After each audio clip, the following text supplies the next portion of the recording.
اتنا سارا کچھ 28 سال کی عمر میں کیسے اچیو کیا؟ جب مقصد حیات نیک اور دل میں کسی منزل کو پا لینے کی جستجو ہو، کامیابیاں اور کامرانیاں آپ کی چوکھٹ پہ اور آپ کی دہلیز پہ سجدہ ریز ہو جاتی ہیں۔ اب اس کے بعد کیا پلاننگ ہے؟ سیاست میں آگے فردر انشاءاللہ تعالیٰ اس ملک کی خدمت کروں گا، اور میری جو فیلڈ ہے وہ لاء ہے، اور انشاءاللہ لاء تک ہی رہے گی۔ آپ نے اس ادارے سے تعلیم حاصل کی جہاں پہ جناب بھی گئے اور اقبال رحمۃ اللہ علیہ بھی گئے۔ ان the very middle of Lincoln's Inn جو لائبریری ہے، وہاں پہ جو بڑا ایک خوبصورت مجسمہ ہے وہ قائد اعظم محمد علی جناح کا۔ زبردست۔ یہ ہمارے لیڈرز تھے۔ جتنے بھی قوانین ہیں ان کی اویئرنیس ایک عام بندے کو کس طرح دی جا سکتی ہے؟ آج کے دور میں میڈیا کا بڑا اہم کردار ہے، اور اس کے ساتھ ساتھ ہماری جو بارز ہیں ان کا ایک بہت بڑا کردار ہونا چاہیے۔ سر، آنر کلنگ پہ آپ نے کتاب لکھی ہے، وہ کون سی کلنگ ہے جو آنر کی بیس پہ کی جاتی ہے؟ یہ تو ورڈ بذات خود ہی غلط ہے۔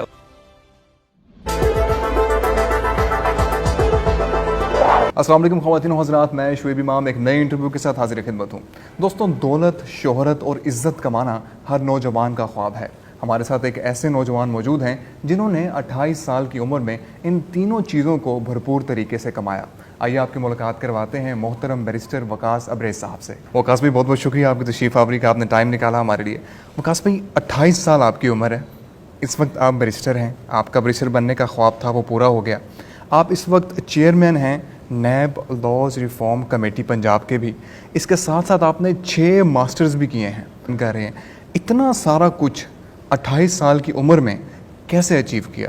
ہمیں وہ جو کہانی بیک گراؤنڈ میں چلی ہے نا، ہم نے اس کو سننا ہے کہ آپ نے یہ تمام تر اسٹرگل کس طرح کی ہیں، ذمہ داریاں کس طرح نبھا رہے ہیں، اور وہ کون سی مشکلات تھی، وہ کون سی ہرڈلز تھی جن کو آپ نے پار کیا؟ وہ لوگ جنہوں نے خون دے کر پھولوں کو رنگت بخشی ہے، وہ لوگ جنہوں نے خون دے کر پھولوں کو رنگت بخشی ہے، دو چار سے دنیا واقف ہے، گمنام نہ جانے کتنے ہیں۔ شعیب بھائی، یہ ایک بڑا دلچسپ سفر تھا، اور اس سفر میں جو سب سے امپورٹنٹ چیز تھی وہ ویژن تھا، وہ ایک مقصدیت تھی، وہ ایک مطمع نظر تھا، جس کی وجہ سے یہ ساری سٹرگل کی گئی۔ میں ہمیشہ ایک بات کرتا ہوں اپنی یوتھ کے لیے بھی، کہ جب مقصد حیات نیک اور دل میں کسی منزل کو پا لینے کی جستجو ہو، تو پھر کامیابیاں اور کامرانیاں آپ کی چوکھٹ پہ اور آپ کی دہلیز پہ سجدہ ریز ہو جاتی ہیں۔ لیکن جس شخص کا کوئی مطمع نظر، کوئی حاصل غزل یا زندگی کا کوئی لب لباب نہیں ہے، وہ اس کٹی ہوئی پتنگ کی طرح ہے کہ جسے آوارہ ہوا کا جھونکا کہیں بھی اڑا کے لے جاتا ہے۔ بے شک ایسی۔ لہٰذا سب سے امپورٹنٹ چیز آپ کی زندگی میں پلاننگ ہے، اور اس کے بعد پرفارمنس ہے۔ Planning then performance is essential for fine arrival to destination. Until unless you do not plan things, you can never perform that. میری زندگی میں سب سے پہلے پلاننگ تھی، اور میری زندگی کی سب سے امپورٹنٹ چیز جو تعلیم سے محبت تھی، علم سے محبت تھی۔ چونکہ جب میں نے ہوش سنبھالی، دنیا میں ہماری کریشن کا پرپس پتہ چلا کہ اللہ تعالیٰ کی ذات نے کیوں پیدا کیا انسان کو، اور سب سے بڑا انسان کا جو امتحان تھا جو حضرت آدم علیہ السلام کا، وہ علم کی وجہ سے تھا۔ اور قرآن پاک کی پہلی وحی کی پہلی آیت کا پہلا حرف بھی اقرا کے نام سے شروع ہوتا ہے، پڑھ کے۔ تو میرے اندر جو ہے علم حاصل کرنے کی جستجو شروع ہی سے تھی، اور یہی وجہ ہے کہ میٹریکولیشن میں بھی ٹاپ کیا اللہ تعالیٰ کی ذات نے، انٹرمیڈیٹ میں، گریجویشن میں، ایون کہ جب میں لا گریجویٹ ہوا تو اس وقت بھی الحمدللہ میں نے اپنے ڈویژن میں ٹاپ کیا۔ لیٹر آن پھر اس کے ساتھ ساتھ ماسٹرز کی ڈگریاں کی۔ جب میں نے پہلے ماسٹر کی ڈگری کی پولیٹیکل سائنس میں، اس وقت مجھے بہت مشکل لگا۔ ایک طرف وکالت تھی، نیا ہم نے اپنی بار کو جوائن کیا تھا، آفس کو جوائن کیا تھا، at the same time business بھی تھا، سکولز بھی تھے۔ اس وقت مجھے کافی یہ مشکل مرحلہ لگا کہ ماسٹر کی ڈگری، لیکن جب میں نے پہلی ماسٹر کی ڈگری کی ہوئی، اور قدرتی طور پہ میں نے جو ہے وہ فرسٹ پوزیشن میں پاس کی پولیٹیکل سائنس میں، اس کے بعد مزید میرے ارادے، میرے حوصلے وہ پختہ ہوئے، اور اللہ کے فضل و کرم سے۔ عمر کیا تھی آپ کی جب پہلا ماسٹر کی؟ میری اس وقت ایج تھی، میں لاء کر رہا تھا، اور لاء کا آخری سال تھا، اور اسی سال میں 23 سال میری عمر تھی اور اس کے ساتھ ہر سال کے سال میں نے ایک ماسٹر کی ڈگری کی، چونکہ ہمیں یہ الاؤ ہے کہ 1 سال کے بعد 1 سال کے ڈسٹینس سے آپ جو ہے وہ ماسٹر کی ڈگری کر سکتے ہیں۔ الحمدللہ مجھے ذہنی طور پہ بڑی تسلی و تشفی ہوتی ہے کہ میں نے اپنی زندگی کا کوئی دقیقہ فروگزاشت نہیں کیا، اور جو لمحات تھے، دقیقے تھے، وہ میں نے علم اور تعلیم سے محبت میں گزارے۔ نبی کریم صلی اللہ علیہ وسلم نے فرمایا کہ علم ایک ایسی چیز ہے جو حلال و حرام میں تمیز سکھاتی ہے، اہل جنت کا راستہ بتاتی ہے، وحشت میں محبت انس پیدا کرتی ہے، تنہائی کی ساتھی ہے، دوستوں کا دوست اور دشمنوں کے مقابلے بہترین ہتھیار ہے، اور اگر تم علم کی بات کرتے ہو خدا کی تم حمد کے برابر ہے، یہ مترادف ہے۔ لہٰذا سر یہ چیزیں تھی، موٹیویشن تھی، اور علم حاصل کرنے کا پرپس کیا تھا وہ میں آپ کو بتاتا ہوں۔ میں ہمیشہ قائد اعظم اور علامہ اقبال کی پرسنالٹی کو اپنے سامنے ایک آئیڈیل پرسنالٹی کنسیڈر کرتا تھا۔ میری زندگی کی جو فرسٹ آئیڈیل پرسنالٹی ہے وہ میرے ماں باپ ہیں، میرے بہن بھائی ہیں، اس کے بعد جو ہے گھر سے باہر نکلتے ہیں تو پھر جو دنیاوی معاملات میں دیکھیں تو قائد اعظم اور علامہ اقبال۔ جب میں ان کی زندگی کا مطالعہ کرتا تھا کہ علامہ اقبال اور قائد اعظم کس طرح ان کے اندر لیڈرشپ کی سکل آئی، کس طرح ان کا ویژن تھا، 2 قومی نظریہ، اتنی جدوجہد، اتنی کاوشیں، تو پیچھے ایک علم کی جو بیک گراؤنڈ تھی، جو ایجوکیشن انہوں نے ایکوائر کی۔ علامہ اقبال کی بات کریں، میرا اسی شہر سے تعلق ہے اور میں خوش نصیب ہوں کہ شہر اقبال سے میرا تعلق ہے، علامہ اقبال سے وابستگی ہے۔ علامہ اقبال نے فلسفے میں ماسٹر کیا اور پی ایچ ڈی بھی آپ نے فلسفی میں کی جو کہ جرمنی سے کی۔ اسی طرح آپ نے بارٹ لا بھی کیا، بیرسٹر بنے، اسی پہ اکتفا نہ کیا، آپ نے پڑھایا بھی، سیاست بھی کی۔ اسی طرح قائد اعظم محمد علی جناح کی مثال ہے۔ لہٰذا آپ تب تک لیڈر نہیں بن سکتے، تب تک اس سوسائٹی کو سرو نہیں کر سکتے جب تک آپ کے پاس ویژن نہیں ہے، روڈ میپ نہیں ہے۔ روڈ میپ کیسے آئے گا؟ علم سے آئے گا۔ روڈ میپ کیسے آئے گا؟ زیادہ کتابیں پڑھنے سے آئے گا، اور جو پریکٹیکلی چیزیں ہیں، جو پریگمیٹیکلی چیزیں ہیں سوسائٹی میں، آپ وہ بھی کریں۔ صرف تھیوری سیکھ لینا، کتابیں پڑھ لینا، دس از ناٹ انف، کیونکہ میں ہمیشہ یہ بات کرتا ہوں کہ کاغذ کے پھولوں سے کبھی خوشبو نہیں آتی، اور انسان جب تک پریکٹیکلی اور پریگمیٹیکلی چیزوں کو انفورس نہیں کرتا، آپ جتنی مرضی ڈگریاں کر لیں، آپ جتنے مرضی بہانے کر لیں، میں ماسٹر کرنے کے بعد جاب کروں گا، میں ایم فل کرنے کے بعد جاب کروں گا، ڈو ناٹ بی لیٹ۔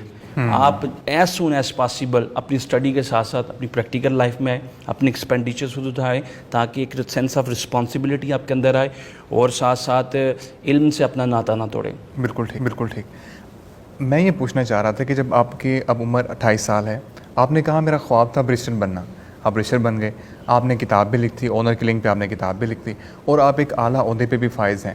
اب سوال یہاں پہ یہ بنتا ہے کہ ایک 28 سال کی عمر میں ایک لڑکا یہ سارا کچھ اچیو کر لیتا ہے، اب اس کے بعد کیا پلاننگ ہے؟ تو میری زندگی کا ویژن ہے یہ کہ میں اس ملک کو ایز اے لا منسٹر سرو کروں، یا میں اس ملک کو as a attorney general of Pakistan serve کروں۔ ایٹ دی سیم ٹائم آگے جہاں تک بڑھنے کی بات ہے، اس چیز میں ایکسپرٹ ہی ہے، اور میں یہ ہمیشہ اس چیز پہ بلیو کرتا ہوں کہ right person for the right job. اگر میری لا میں ایکسپرٹ ہی ہے تو میرا ویژن یا میرا مقصد بھی یہ ہے ایز اے لا منسٹر سرو کروں۔ تو جو آپ کا سوال تھا، بالکل میں لا منسٹر بن کے یا سیاست میں آگے فردر انشاءاللہ تعالیٰ اس ملک کی خدمت کروں گا، اور میری جو فیلڈ ہے وہ لا ہے، اور انشاءاللہ لا تک ہی رہے گی۔ بالکل ٹھیک۔ آپ نے اس ادارے سے تعلیم حاصل کی جہاں پہ جناح بھی گئے اور اقبال رحمۃ اللہ علیہ بھی گئے، تو اس وقت آپ کے تاثرات کیا تھے؟ کیا آپ نے محسوس کیا؟ اپنے اندر کیا چینجز لے کر آئے؟ نہیں ہے، because I believe change is life, where there is no change there is no life.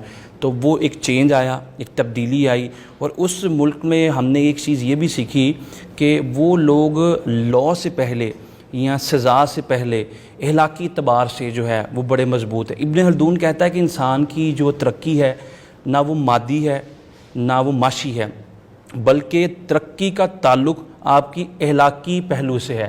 وہ اس طرح کہ جو ملک اخلاقی اعتبار سے زیادہ ترقی یافتہ ہوگا وہ دنیا کی اقوام میں ترقی کرے گا، یہ صف اول میں ہوگا۔ اب یو کے کے پاس، جس ملک میں میں گیا، یو کے کے پاس اپنا کوئی ریٹن کانسٹیٹیوشن نہیں ہے، ان ریٹن کانسٹیٹیوشن ہے، اور ڈائسس سے پوچھا گیا کہ تمہارا کانسٹیٹیوشن کہاں ہے، تمہارے ملک کا آئین کہاں ہے جس کے تحت لوگ زندگی بسر کرتے ہیں؟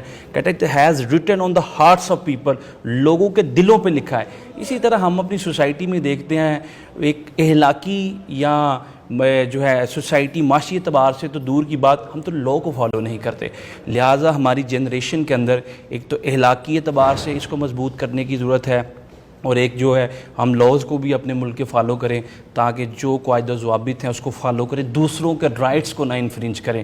اور جو وہاں پہ ایک سینس آف پرائڈ تھا جو لنکنز ان کے اندر, میں لفظوں میں ایکسپلین نہیں کر سکتا. اور جب میں لائبریری میں انٹر ہوا لنکنز ان کی, اور یقین کریں کہ ان کے کنگ کا وہاں پہ ایک مجسمہ جو ہے انہوں نے انسٹال کیا ہے.